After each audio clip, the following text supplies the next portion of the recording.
www.radiovox.org.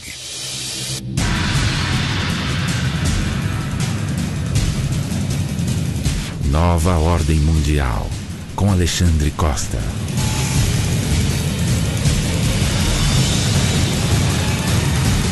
Bom, então, boa noite. Essa é a primeira edição ao vivo, né, do programa Nova Ordem Mundial. E como eu havia dito naquela primeira gravação, esse programa vai servir para responder as dúvidas dos leitores a respeito do meu livro e a respeito do assunto Nova Ordem Mundial, e também para comentar notícias relacionadas, né? Então, é isso aí, eu estou tendo essa primeira experiência aqui, junto com o Alex aqui, que está me ajudando, porque senão esse programa não ia sair da cabeça, né? Não é nem do papel, porque a gente nem pôs nada no papel. Mas é isso aí. O que a gente faz agora, Alex? Bem, o pessoal, só lembrar eles que nós estamos ao vivo. Quem quiser pode participar postando pelo Facebook, né? Ou pelo telefone da rádio. Vocês podem participar do programa, que o telefone aqui é 11 3280 9888, 11 3280 9888. E qual o tema que você vai querer começar a abordar aí, Alexandre? Então, acho que, naquele vídeo da semana passada, eu gravei uma tentativa de resposta ao que seria a pergunta: o que é a Nova Ordem Mundial? Né? Que era o que as pessoas mais perguntam. E agora eu vou falar rapidamente sobre outro tema que eu recebo muita pergunta, que é com relação ao sionismo. Pois bem, como a gente chegou a conversar, eu, você e o Christian, naquele programa, acho que foi na semana passada, né? Sim. Eu acredito que não dá para generalizar um grupo ou uma ideia por trás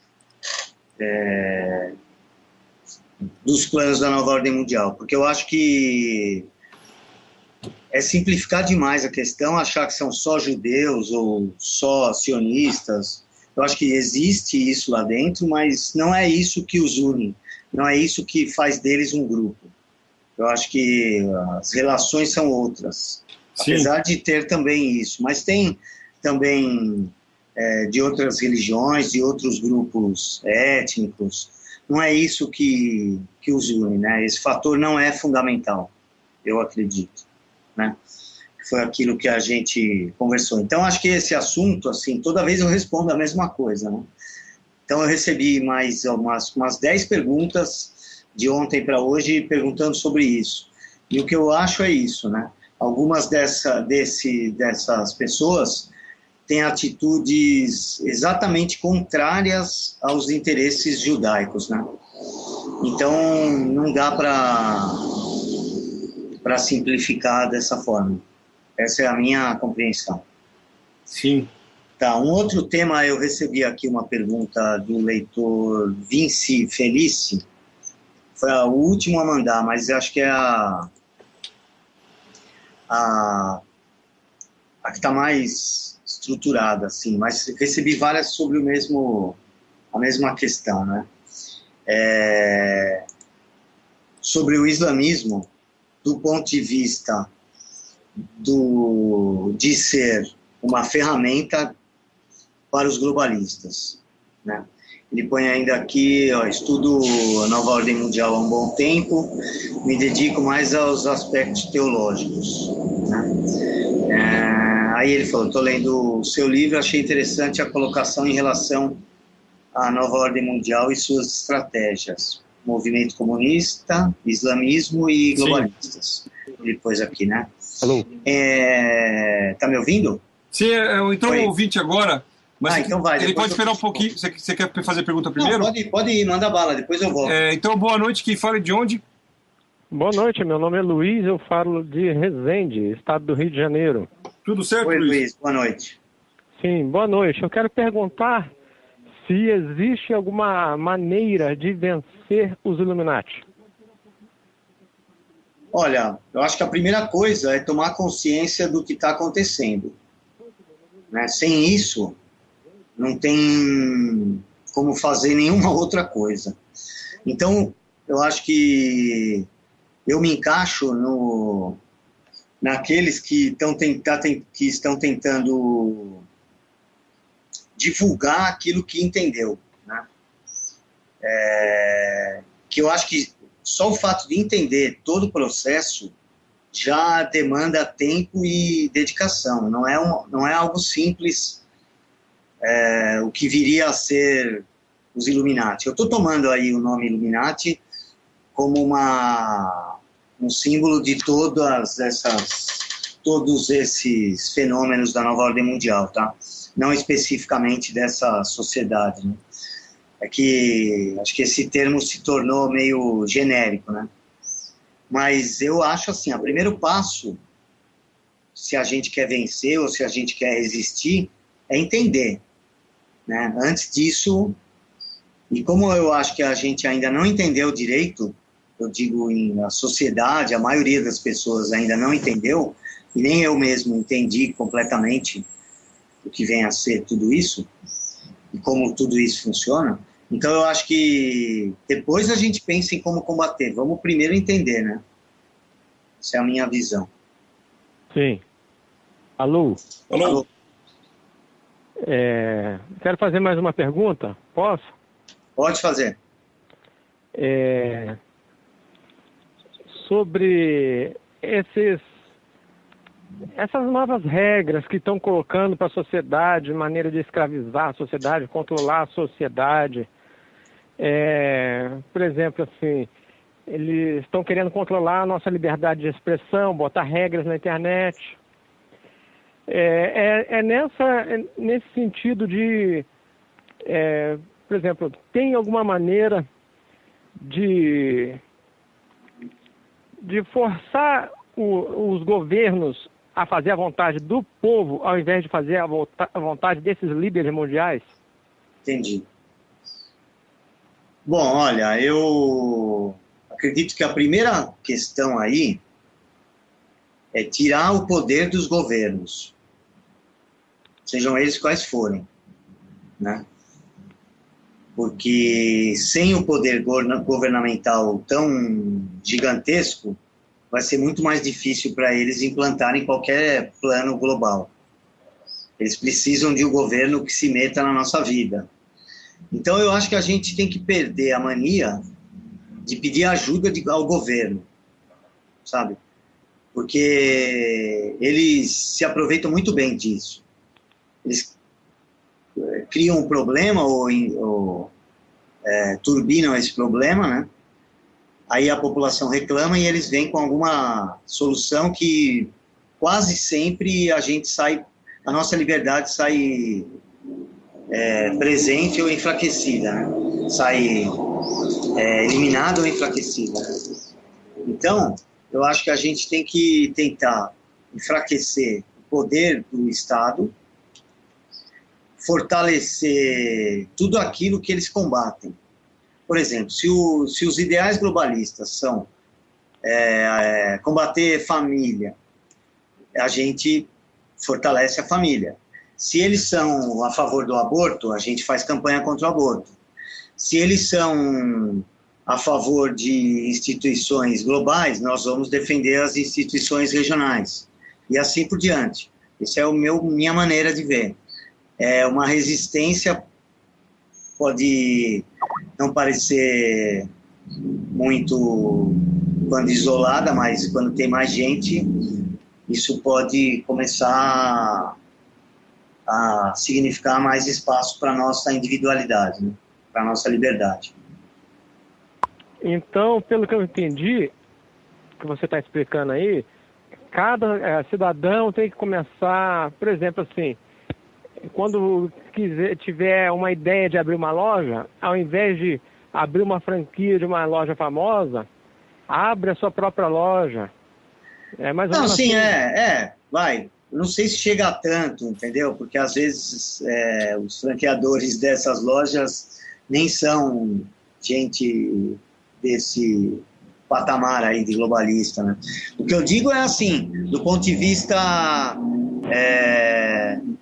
eu acho que hoje é um ato de resistência você resistir a leis que tiram a nossa liberdade.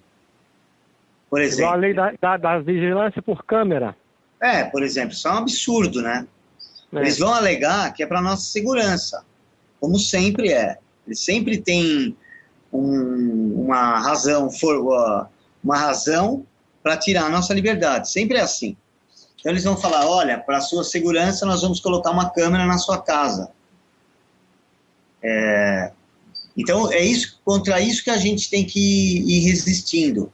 E não só a essas coisas extremas como a câmera em casa, mas como outras, por exemplo, leis que dão o direito ao Estado de entrar numa casa para ver se o cara tem um prato de água com dengue lá ou não, com água suja ou não. Entendeu? Começa assim, eles começam entrando na nossa, roendo a nossa liberdade assim. Aí depois, já que entra para dengue, né, o ministro do Supremo não falou isso? Já que entra para dengue, por que não olhar armas ilegais? Aí daqui a pouco, assim, a gente não tem mais nenhum direito à nossa propriedade. Né? É verdade. É o que eu penso, isso. Sim. Acho que quanto menos governo, melhor. Sim, agradeço em todos os aspectos. A participação, é isso que eu queria perguntar. Obrigado. Então tá, obrigado, viu? Um abraço. Tá. Muito obrigado. A gente pode continuar, né? Depois a gente vai respondendo, tem bastante gente ligando, então vamos legal. Você falar o que você tem que falar, né? Porque senão... Então, vou só encerrar aqui a pergunta do Vince Feliz sobre o islamismo, que ele põe assim, porque ele acha que destoa quando eu digo que tem uma força globalista dos banqueiros, a força do movimento comunista internacional e a força do islamismo. Que, na verdade, isso não sou eu que digo, isso é uma explicação que já vem sendo feita já há alguns anos pelo Olavo de Carvalho. E que, na verdade, quando você analisa, você vê que é isso mesmo que está acontecendo. Então, e ele acha que destoa porque os dois podem ser um movimento político, mas o islamismo não, né? Aí entra naquilo que a gente conversou, eu, você e o Christian, sobre o aspecto político do islamismo atual, e também sobre essa questão de que são mesmo forças de características diferentes, elas atuam em campos diferentes, apesar de serem as três globalistas, né?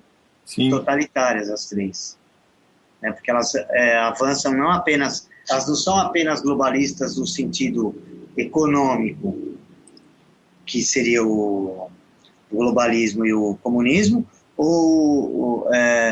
mas totalitárias, porque as leis, mesmo nessas duas forças, as leis que eles empurram para a nossa goela abaixo, são leis que extrapolam a área econômica e invadem a nossa área pessoal, né?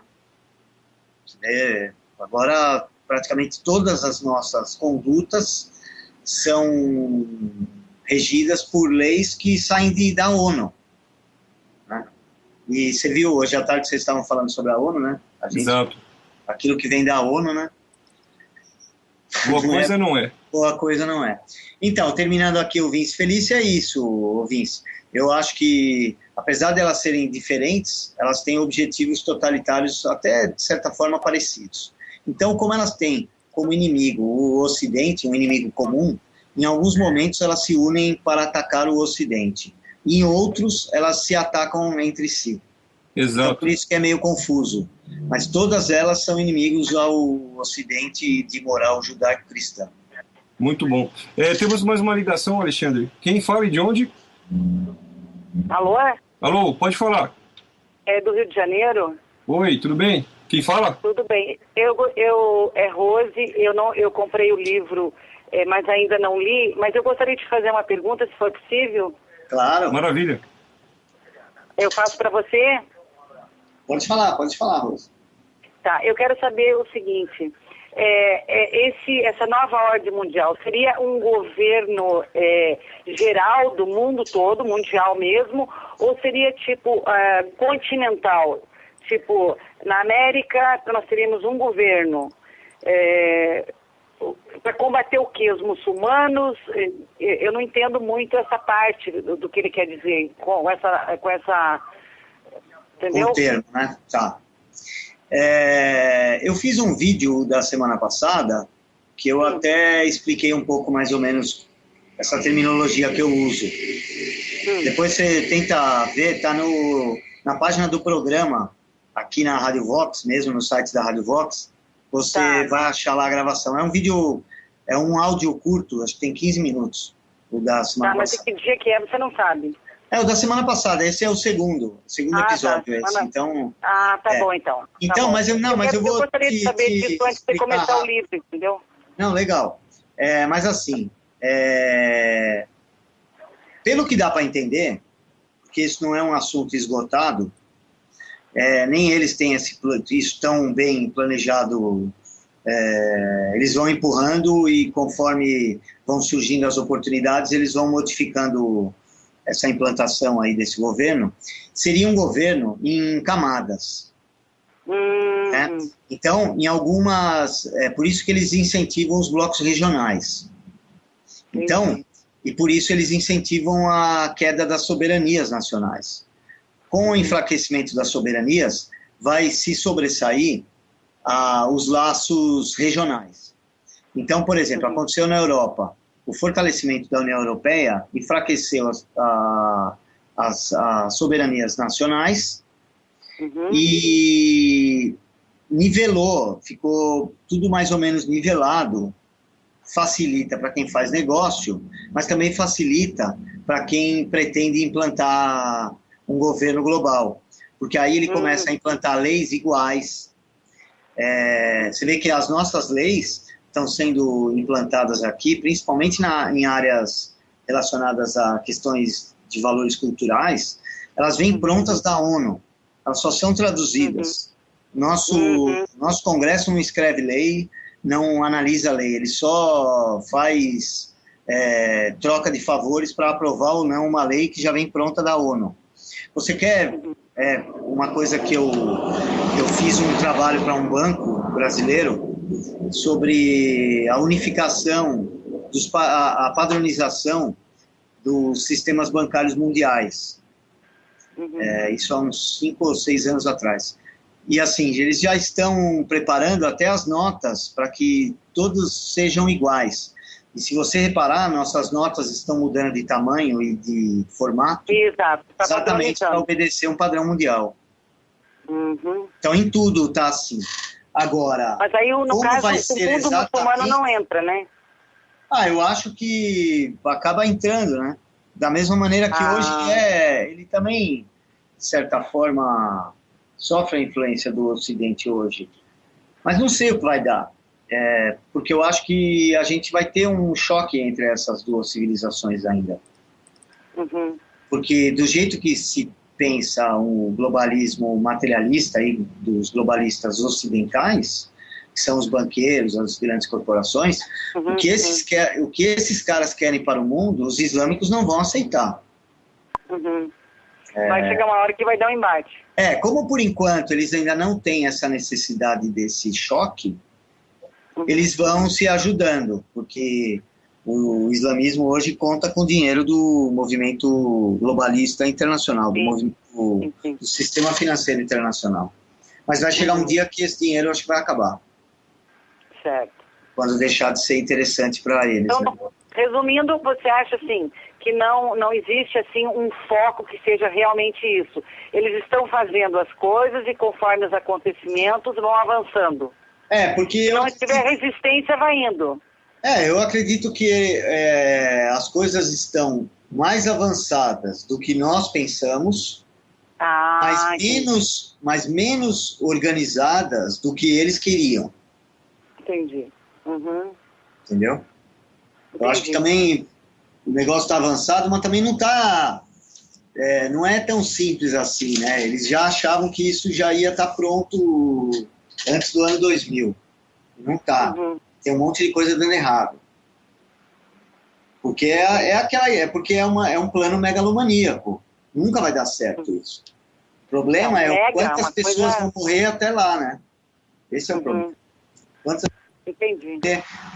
vão perder sua liberdade, vão ficar vivendo em lugares infernais como a China, a Coreia, Cuba, né? São bilhões, né? Você vê, se for por a China, partes da Índia, partes do Oriente Médio, são bilhões de pessoas vivendo num regime totalitário. Sim, sim. O Ocidente ainda fica zombando como se isso não fosse mais acontecer. 1/3 do mundo está vivendo assim, né? Claro. Eu estive na China faz 2 anos e andei lá no interior e eu vejo assim, as pessoas muito, algumas até animadas, que alguma coisa possa acontecer. O povo está tão sofrido lá que eles não perderam a esperança. Mas em Cuba, por exemplo, eu vi totalmente desesperançados. Eles não têm mais esperança de nada. Cuba virou uma favela. Uma favela cheia de praia bonita em volta, né? É uma coisa horrorosa, é uma coisa nojenta, é uma coisa horrível. Mas eu desejo para você aí muito sucesso. Estou aguardando o teu livro. Eu já te adicionei no Facebook. E vai em frente, garoto. A gente precisa muito obrigado. Assim. Eu espero que você goste da leitura aí. Tá bom, então. Muito obrigada, tá? Estou ouvindo aqui o programa. Então tá, obrigado. Tá, boa noite. Tudo de bom. Boa noite. Pra você também. Tem alguém na linha ainda aí? Eu acho que você pode falar agora. Acho que tem. Vamos atender mais um ou você vai falar? Então vai, se tem na linha, vamos atender. Beleza. Boa noite, quem fala e de onde? Márcio, São Paulo. Boa noite, Márcio. Faça a pergunta. Tudo bem? Tudo certo. Fala aí, Márcio. Esse é meu amigo aí, o Márcio, com quem eu sempre converso. Eu tô com um áudio aqui na internet. Tô ouvindo? Tô ouvindo, estamos ouvindo. Pode falar. Tá, tudo bem. Eu gostaria de comentar o seguinte: parabéns pelo livro, Ale. Pelo ótimo trabalho, a dedicação. E o seguinte, eu vejo essa organização de ordem mundial, nova ordem mundial, em 3 grandes ciclos, né? Eu acho que qualquer plano de organização de governo ou de associação de sociedade se baseia, né? Que é o plano econômico, o religioso e o político, né? Isso daí sempre ocorreu. Então, eu vejo o econômico basicamente somente visando o lucro, realmente, independente de que região você participa, né? Ou que esses blocos econômicos participam, né? Visando somente o lucro. Isso daí, obviamente, é a base do capitalismo, né? E a base política mais voltada também, uma grande divisão no capitalismo e no socialismo, né? Voltado para esses grandes valores. E os religiosos, como a gente tem, os grandes grupos aí, católicos e muçulmanos, né? E também os judeus. Eu queria que você tentasse explanar o seguinte: qual que é o futuro da América Latina? Você acredita que uma direção bolivariana vai prevalecer ou que esse jogo ainda pode mudar ao longo do tempo? Olha, eu tenho feito essa pergunta sempre que converso sobre o assunto América Latina, né? Até acho que a pessoa mais indicada para responder isso é a Graça Salgueiro. Vale a pena até dar uma lida no site dela diariamente, chama Nota Latina. E prestar atenção também quando ela vem aqui na Rádio Vox. Bom, então, eu acho o seguinte: às vezes eu desconfio que o Brasil, eu não sei se o Brasil vai continuar existindo com esse nome daqui 100 anos, sei lá, 50 anos. Não sei. O que eu vejo no Brasil, os ideais socialistas estão todos já implantados. seja nas instituições, seja na cabeça do povo brasileiro. Só que ninguém chama isso de socialismo, né? Então, quando você fala que o socialismo está prestes a ser implantado, todo mundo dá risada ainda, né? Só que tudo aquilo que o socialismo defende já faz parte do senso comum do povo brasileiro, né? A ideia do coletivo, a ideia da palavra social está enfiada em tudo quanto é conceito. Você não consegue mais defender a livre iniciativa, o mérito, enfim. Então, como o Brasil não chegou a produzir cultura de importância universal, né, tirando talvez meia dúzia de autores aí, como o Brasil não chegou a ter essa importância, eu não sei será que daqui a um século ou dois o Brasil vai continuar existindo? Será que existe uma cultura brasileira que possa persistir a 2, 3 gerações de estupidez como nós estamos vivendo aí? Não sei. Então, agora, que é visível a ação dos globalistas, né, do poder financeiro mundial por trás desses socialistas do século XXI aqui na América Latina, isso é. Para mim, eu acho perfeitamente compreensível o dinheiro dos globalistas financiar o movimento comunista internacional. Hoje, isso para mim é compreensível e faz até muito sentido. Muito bom. O Márcio acabou caindo, Alexandre. O que você acha disso, Alex? Com certeza, eu concordo com você, o que você disse aí. Eu acho que está no caminho certo mesmo, né? Você acha que a gente vai continuar existindo como país ou a gente vai ser engolido por uma União Latina? Eu acho que a gente já não existe nem como país mais, porque a capital do Brasil não fica em Havana. O Renan do Celac, semana passada, foi em Havana. Decidiram coisas do Brasil. Vai dinheiro aqui dinheiro do BNDES para Cuba sem ter nenhuma aprovação da diretoria do banco, do conselho do banco. Então, eu acho que o Brasil já não existe mais como uma nação soberana, né? Eu vou aproveitar aí que o tema é Brasil. Tem mais... entrou alguém aí? O Márcio voltou. Okay. Márcio. Então, Márcio, eu vou aproveitar a tua pergunta aí sobre o Brasil. Não sei se você ouviu aí a resposta. Que o Jackson Silva mandou pelo Facebook pedindo para a gente comentar sobre os agentes institucionais da nova ordem que têm influência sobre o Brasil, como o FMI, a ONU. Bom, eu acho que essa influência se dá através não apenas desses organismos ligados à ONU, né, como Unesco, Unicef, ONU e 1 milhão de filhotinhos de ONG aí. Aí tem os organismos ligados aos grandes grupos internacionais, que são as grandes fundações, e alguns organismos que eu estou até com o livro aqui do Heitor de Paula, que ele explica, por exemplo, como o diálogo interamericano tem influência sobre o Foro de São Paulo. E como o Foro de São Paulo tem influência sobre o governo de pelo menos 11 países do continente, então dá para ver como um organismo privado, como é o diálogo interamericano, influi nas políticas públicas de um continente inteiro, mesmo sem aparecer. Sim. Então, essa para o Jackson Silva aqui, que é de Taquatinga, no Distrito Federal. Tem uma outra pergunta aqui, que eu recebi por e-mail, do Fernando Gonçalves, de Florianópolis. Como o globalismo exerce influência sobre o governo socialista brasileiro? É mais ou menos isso que a gente falou aqui, acho, né? Exerce através desses organismos e através das corporações, dos bancos, tudo na hora de fazer caixa de campanha. Isso é o princípio mais básico, eu acho.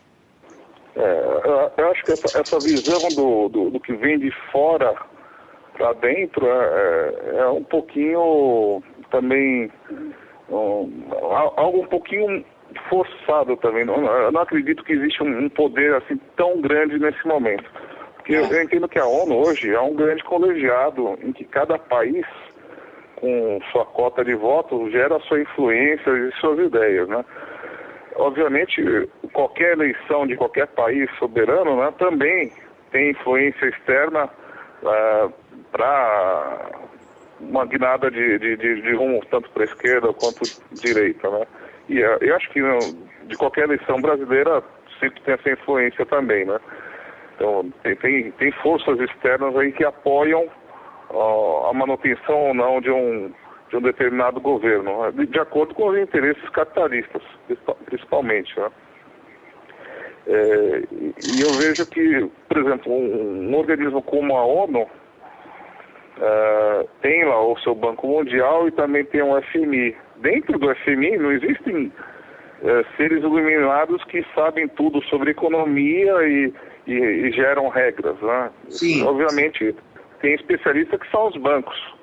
E os bancos, obviamente, tem os bancos mais ou menos especializados, os bancos de ponta, que dão sua influência e vão ditar o rumo de como esses capitais internacionais vão estar fluindo de continente para continente e de país para país de acordo com o cenário que eles vão traçando, né? Então você tem economistas aí que são especialistas em traçar essas estratégias e opiniões que vão influenciar os demais agentes de mercado, tanto os grandes globalistas quanto o pequeno padeiro, que no final das contas vai ser o último a saber de qualquer história, né?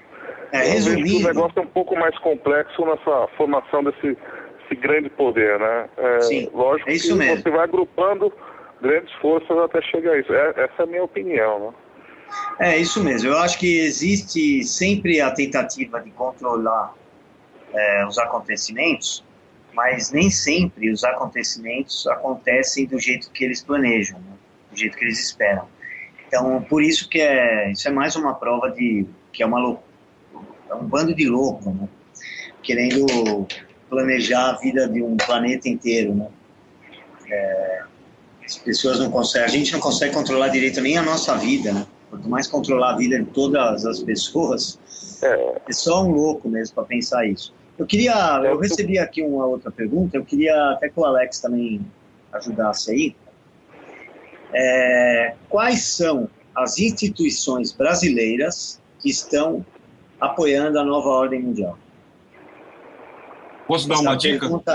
Essa é para você responder. Veio eu vou dar uma.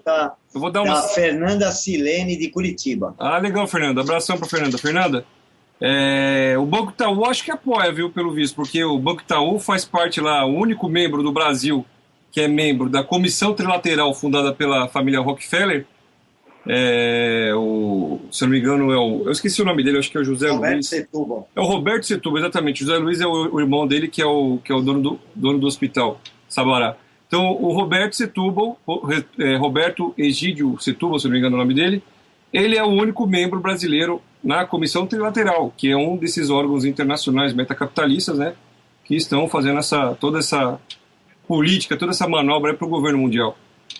O Banco Unibanco também parece que tem relacionamento com... Qual? Com o Rockefeller. Unibanco, né? Não, o Unibanco... Agora foi o Unibanco foi citado no... O cara do Unibanco lá foi citado na biografia do Rockefeller. O Walter Salles, ele foi embaixador do Brasil em Washington em 59, se não me engano, por aí. E daí, por coincidência, o nosso saudoso Oswaldo Aranha é da família Egídio também. Quer dizer... Somos da família Egídio, da família não sei se, eu creio que tem alguma ligação com a família do Banco Itaú. E era amigo também do Rockefeller, e nessa época, quando ele voltou para o Brasil, o Walter Salles, ele tinha várias fazendas aqui no Brasil, no Mato Grosso, gigantescas, ele acabou montando o Banco Rockefeller no Brasil, que era o Unibanco, foi o primeiro banco com esse primeiro nome, né? E o Rockefeller viu o David Rockefeller, com o irmão dele, caçar aqui onça no Brasil, com a família do Walter Salles. E o Unibanco, quer dizer, o Unibanco é um banco do Rockefeller. Daí eles uniram agora com o Itaú e está formando só um banco, né, orientado por essa por essa corrente econômica, né, financeira. Se eu não me engano também, a família Salles detém grandes reservas de minério de nióbio, né? Exatamente. Ó, eu tô aqui, aproveitar que vocês estão aí, que eu queria ouvir a opinião do Alex Pereira. Tem uma notícia aqui do site Libertar. Esse é um site todo mundo tem que visitar, viu? É www.libertar.in. Sim. Não sei se vocês conhecem. Sim, eles puseram... Ele reúne um caminhão de informação que a grande imprensa não traz.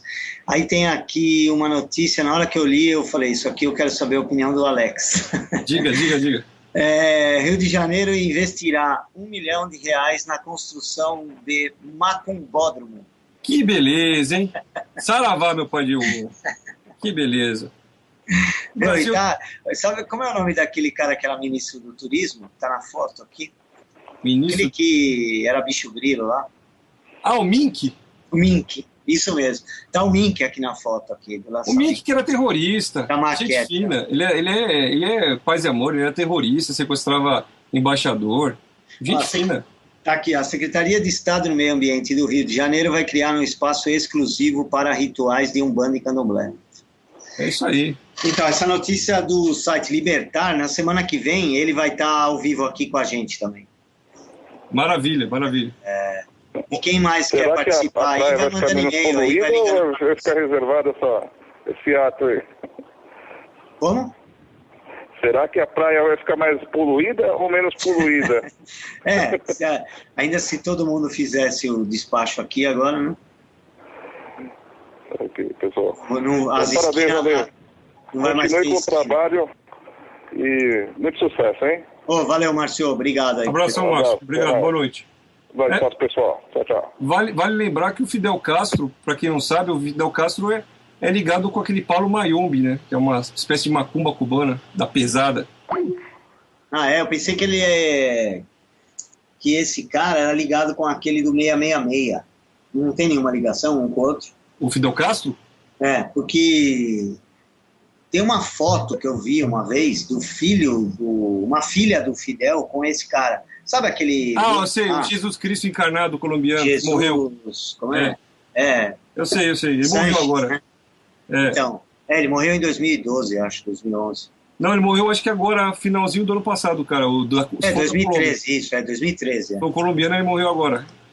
Então, esse aí que tinha umas tatuagens de 666, né? Passou acho que na Discovery ou no National Geographic, né, que passou sobre ele. Tem uma outra notícia aqui, pra gente, que eu acho que a gente pode comentar aí, que é essa coisa da América Cubana aí. O que você achou disso daí? Eu tô meio... América Cubana? A médica cubana, assim, poxa. A médica que pediu... Isso foi uma barbaridade, né? A Gracita Salgueiro, que estava postando aí pra gente ontem, um abração pra Graça, que ela recebeu lá do pessoal lá dos Inglorious Doctors, né? Do Dr. Milton Pires, lá de Porto Alegre, um abraço pro Dr. Milton Pires, que tá em cima do lance dessa parada aí dos médicos cubanos, esse absurdo. E você viu, ela estava reclamando porque ela ganha simplesmente R$900 por mês para poder sobreviver no Brasil, enquanto os outros médicos da Colômbia, da Venezuela, eles recebem R$10 mil. Isso é trabalho escravo. E eu acabei de ver uma notícia que o Ministério do Trabalho Federal, uma coisa assim, lá em Brasília, o responsável por isso daí vai analisar o papel para ver se tem alguma coisa errada. Pô, o que mais ele tem para analisar?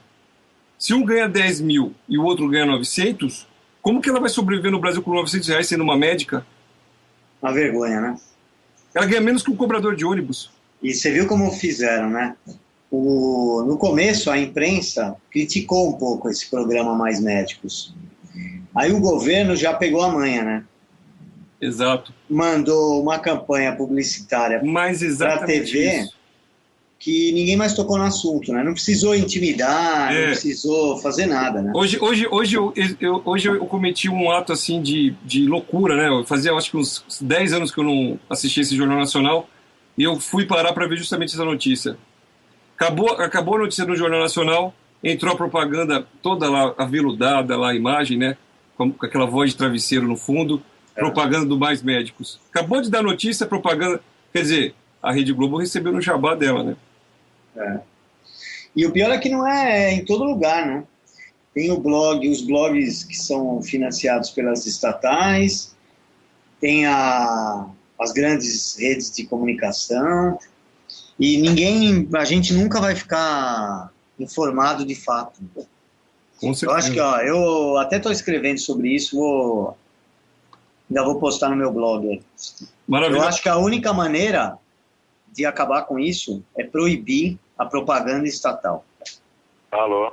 Boa noite, quem fala de onde? De São Paulo. Quem fala? É Alberto Magrão. Boa noite, Alberto. Fala aí, Alberto. Tudo bem, Ale? Tudo bem? Eu gostaria de saber, na sua opinião, o Brasil está captando recurso para manter todo esse assistencialismo. Eu gostaria de saber aonde o Brasil está recorrendo e o que isso vai implicar a curto e médio prazo para a gente. Tá. Então, eu vi essa notícia na internet e chegou a sair até na grande imprensa por cima, assim, né? Porque eles não dão a devida importância, né? Às vezes até sai a notícia, mas não com a devida importância, né? A espiral do silêncio. O Brasil já começou a pegar dinheiro de empréstimo para pagar a Bolsa Família e outras esses benefícios aí, né? Então, eu acho que isso vai implodir nossa sociedade, porque vai chegar uma hora que a conta não vai fechar, vai ter mais gente recebendo do que pagando, e aí vai implodir, que é mais ou menos o resultado daquela estratégia de Cloward-Piven, que é inchar o sistema, porque na sua implosão fica mais fácil de remodelar para aquilo que eles querem, né? Então, do caos surge a nova ordem. Então, eu acho que eles querem isso mesmo, como aconteceu na Grécia. Por exemplo, a Grécia foi aumentando benefício, chegou a ter lá um benefício que filho de mãe solteira recebia 1.000 euros, não sei durante quantos anos ainda. Aí o que aconteceu? Sim. Evidentemente ninguém casou mais, né? Para receber o dinheiro. Aí, quando o número de pessoas que paga ficar menor do que o número de pessoas que recebe, é a destruição do sistema. E nós caminhamos para isso. Não sei quanto tempo. Assim, desculpa. A Suécia foi oferecido a Olimpíada, essa que o Brasil vai sediar 2016, para a Suécia. E fizeram uma pesquisa entre as pessoas do país, mais de 90% não quis a Olimpíada lá, né? Seria eles já a têm próxima toda uma estrutura montada, eles têm praticamente tudo pronto para receber a Olimpíada lá. O país não quis. E só voltando à pergunta que eu disse, só mais um detalhe, né? Mas voltando à pergunta que eu tinha feito, você acha que a gente corre risco de desabastecimento ainda esse ano? Eu não sei, cara. Sinceramente, acho que não. Porque eu acho que isso é só muito no fim. Eu acho que ainda tem outros passos antes desse... também posso estar enganado. Pode ser que amanhã comece a dar tudo errado. De eletricidade não, né? Eletricidade já começou, né? Eletricidade pode ser que comece antes. Mas como... Eu acho que, assim, o Brasil, o povo brasileiro, acaba corrigindo os erros desses caras, entendeu? Então acaba dando, eu acho que vai acabar dando tudo certo com a Copa também, entendeu? Vai dar um problema aqui, outro ali, mas vai embora, no geral vai acabar dando certo. Porque as coisas acabam dando certo apesar do governo, e não por causa do governo. O governo, na verdade, atrapalha, né? E nesse caso específico aí, da Copa, eu acho que assim, como a imprensa também vai lucrar muito com isso, ninguém vai falar nada e vai passar. Então, não sei se vem desabastecimento, eu não sei se vai ter esse choque. Eu acho que eles vão, aos poucos, apertando mais o cinto. Então, não sei se chega a acontecer um rompimento, entendeu? Eu acho que o povo brasileiro está tão preocupado só com coisas inúteis que nem vai perceber. É que nem o Olavo de Carvalho fala lá, que vai entrar piroca e o cara não vai perceber, né? Piroca de rinoceronte, né? A rã na panela. É, o sapo na panela mesmo, né? Vai queimando, vai esquentando devagarinho e ele não pula, né? Bom, era isso aí. Obrigado, Ale. Valeu, Alberto. Aí, cara. Um abração. Valeu. Obrigado. Valeu, um abraço. Boa noite. Bem, aqui tem bastantes perguntas postadas lá no Facebook, Alexandre. Tá lá, posso ler uma dessas perguntas? Lê aí. Primeira pergunta do nosso grande amigo Mauro Ricardo Rampaz, ouvinte aí da Rádio Vox todos os dias.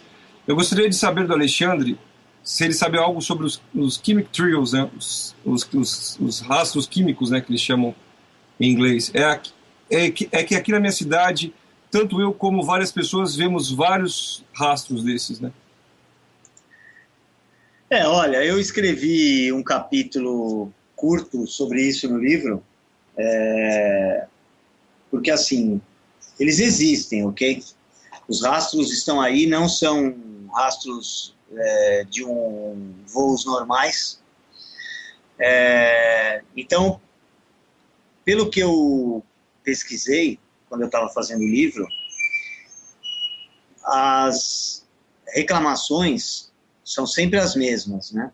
Dos efeitos desses rastros químicos.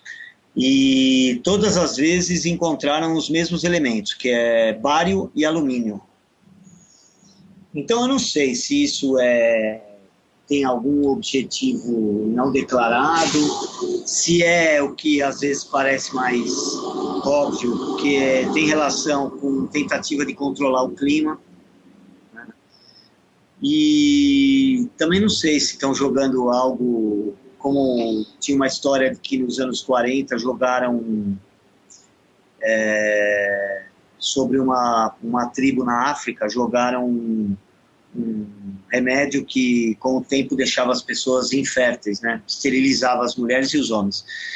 Então, não duvido de nada disso, mas quanto mais a gente vê o tipo de caráter das pessoas que estão por trás do poder hoje. Mas, não sei, é isso que eu escrevi no livro, que existem os rastros, existem 2 documentários sobre esse assunto, já fizeram congressos sobre esse assunto. Assim, falar que é só teoria da conspiração é ignorância. O assunto existe, eu não sei bem o que é. Mesma coisa do ARP, mesma coisa do projeto Blue Beam. São projetos, são programas, existem, tem interesses estranhos envolvidos em mistério, mas não tenho prova do que venha a ser nenhum deles. Sim. A segunda pergunta é do Jean Barros. Eu gostaria de saber qual a ligação do Papa com grupos globalistas. Eu também não sei, viu? Se eu souber de alguma coisa, você me manda. Beleza. Terceira pergunta, Flávio Souza. Boa noite, amados. Queria perguntar ao Alexandre como o movimento globalista mais forte no Brasil. O comunista, o metacapitalista ou o muçulmano? Eles concorrem entre si, que eu sei. Mas será que dá para identificar qual está em vantagem, se há algum meio de usar essa concorrência para fazer eles se autodestruírem? Sun Tzu, no seu livro, ensina que quando há mais do que um inimigo, é possível fazer esses se confrontarem para se enfraquecerem e ficar mais fácil derrubar. O que fica de pé é visto, né, tá meio confuso aqui, quem fica de pé estaria mais frágil devido à luta. Lá o Flávio, lá de Brusque. Abração aí pro Flávio. Flávio, aparentemente a força mais atuante no Brasil é o movimento comunista internacional, por meio do Foro de São Paulo, que controla pelo menos 11 países no continente americano, e principalmente no Brasil. Mas, por trás deles, a gente sabe que está o dinheiro do globalismo, que é o dinheiro dos banqueiros, das grandes corporações.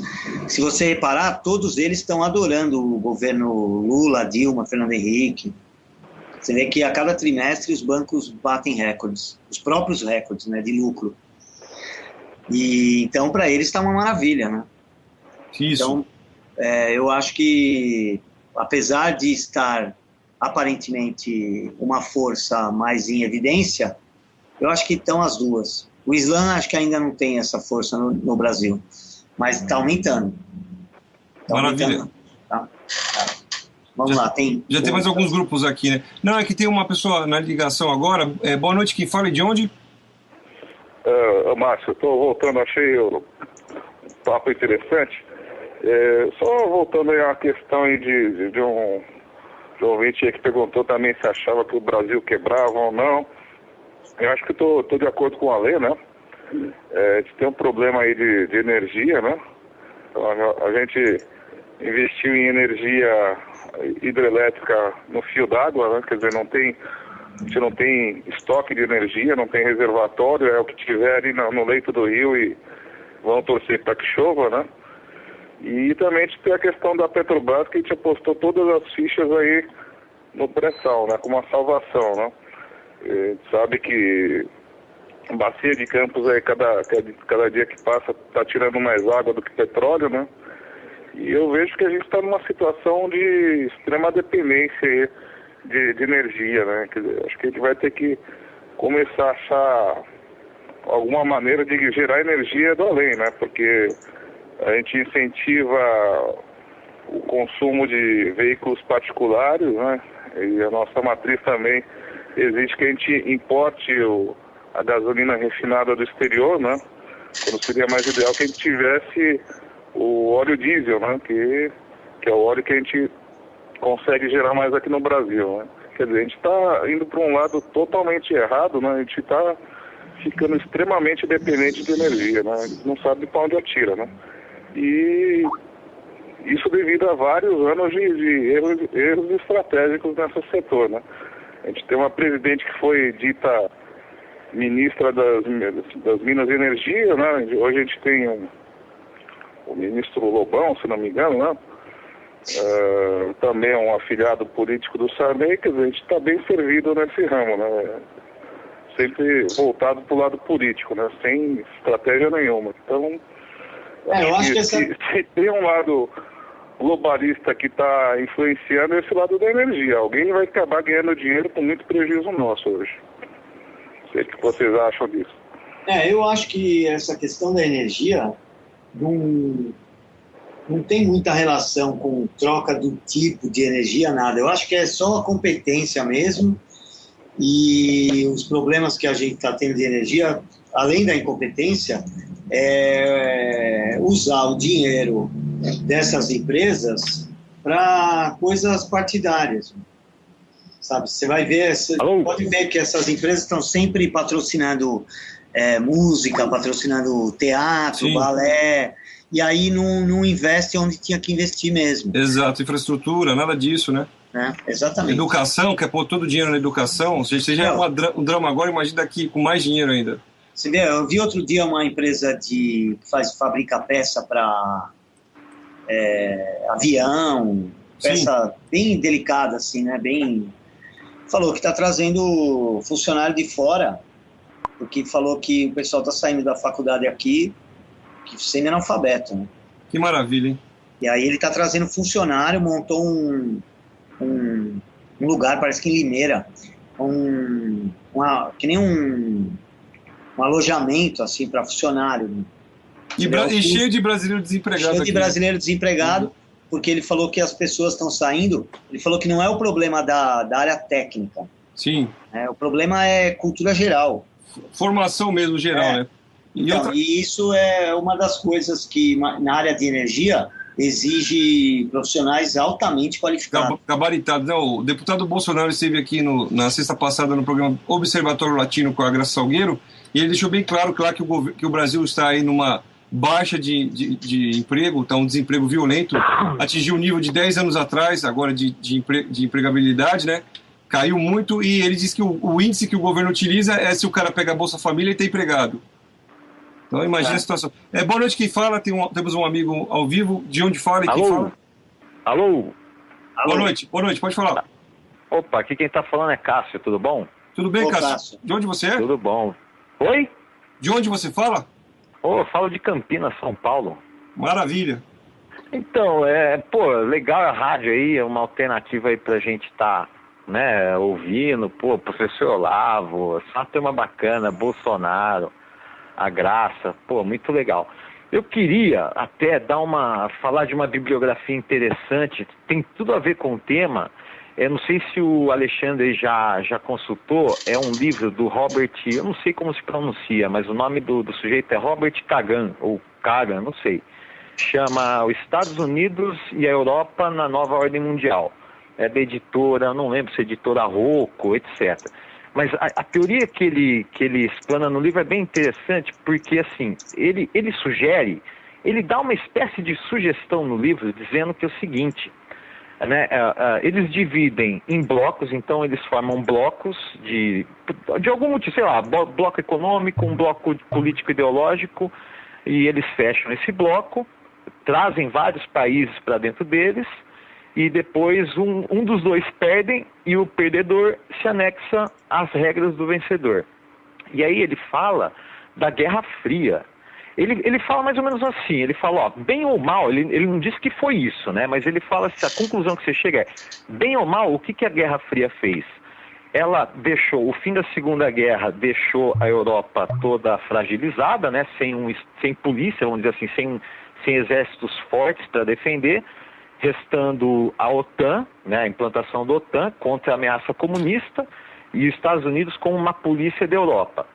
E assim, os países que não ainda tinham se anexado firmemente na Revolução Industrial, que ele falava que muitos países ainda no final da guerra eram agrícolas, eles foram se anexando ou às regras do comunismo ou às regras do capitalismo. Ele diz, a conclusão que você chega, mais ou menos lendo o livro, é que essa Guerra Fria ajudou muito a essa consolidação dos dois blocos, entendeu? A uma homogeneização, vamos dizer assim, dos estados. E quando eu vi isso, eu falei, nossa, é um puta instrumento para a formação, né, da questão da nova ordem mundial. E tem tudo a ver. Eu li esse livro há muito tempo, faz mais de 9 anos, mas ele ainda tem edição para ler. Eu queria do Paraíso e do Poder. Isso, esse mesmo, cara, livrão. E é curtinho, né? Você conhece esse livro?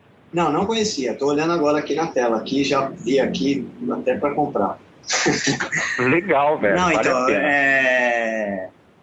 eu tô até lendo aqui. Bom, enfim, eu acho que isso que você falou faz sentido, porque olhando hoje para trás, se você for ver, a Guerra Fria foi sedimentando os dois grupos, né? O grupo que queria ser o globalismo banqueiro aí ocidental com o movimento comunista internacional.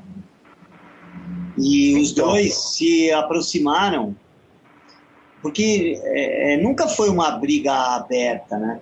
Esse nome Guerra Fria era mais... contou com muita ajuda de dinheiro dos banqueiros americanos, antes e depois da Segunda Guerra Mundial, né? Mesmo depois da Segunda Guerra, você vê investimento de alguns magnatas da indústria dos Estados Unidos investiram na União Soviética. Mas então, isso é muito legal. Agora, esse seu livro, eu tô querendo comprar ele tá para edição, eu acho ele em livrarias normais, tudo? Algumas, né? Eu vendo ele na minha loja, pela internet. Qual que é o link? Rarosdaweb.org. Qual que é? Desculpa. É www.rarosdaweb.org. Tá, vou dar uma olhada aqui. Tem o banner no site da rádio. Se você entrar lá no banner que tem do Nova Ordem Mundial, embaixo da chamada tem o bannerzinho da loja, você vai direto para a loja. Beleza, maravilha. Ótimo. Bacana, mas isso é muito bacana o tema, vocês estão abordando, o rádio está sensacional, acompanho muito todos obrigado. os dias aí. Continue. Legal. Toda quarta-feira estaremos aqui das 10 às 11. Beleza. Isso, né? Isso. É isso, né? Das 10 às 11. Inclusive, acho que está acabando o horário aqui. Pode alongar um pouquinho mais ou menos, mas é esse horário mais ou menos. Então tá. Beleza, pessoal. Obrigado eu agradeço, pela participação aí. Valeu. Falou, um abraço. Um abraço. Então, Alex, acho que até para não cansar demais a galera aí... Sim. Vamos fazer, então, 1 hora, acho que passou rapidinho, né? Sim. Então, e aí na quarta que vem, já vou avisar quem quiser participar, mandar perguntas aí. Acho que foi legal, né? Foi muito bom, bacana. Tem um monte de pergunta aqui que eu não consegui responder. Tem uma interessante, eu acho que você vai saber responder. Essa aqui pode ser a última até. O nosso amigo Ellison Greber, acho que é lá de Curitiba, a nova ordem mundial tem alguma coisa a ver com os aliens? Eu não... É difícil fazer um programa sem ir para esse assunto, né?